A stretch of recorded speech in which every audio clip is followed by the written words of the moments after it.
రాత్రి ఏమన్నా నిద్రపోయినావా లేదా? కళ్ళు ఏమి మొత్తం ఎర్ర అయిపోయినాయి. వేరే పెళ్లికి పోయి వంట చేసింది.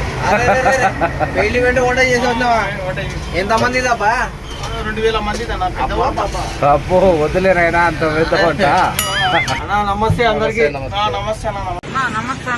4 గ్లాసుల రైస్ కి వచ్చేసి 8 గ్లాసుల వాటర్ పోస్తున్నామండి. ఓకే, ఇది దీన్ని సరిబేసి అంటారండి. ఓకే. ఇది అన్నము ఇట మెత్తగా కాదు, ఇట నార్మల్ గా పడదు. ఓకే, సూపర్ గా ఉంటుంది. మిడిల్ లో ఉంటుంది రైస్. ఏమన్నా కాలు అట్లా పెట్రోల్ చెక్క మెత్తగా ఉంది.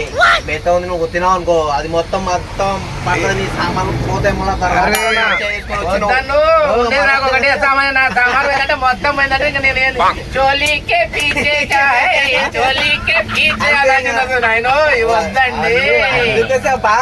జాగ్రత్తగా ఉండు అంటున్నా. నేనేం తినగలండి, ఎంచుకోండి కావాలంటే మీరు.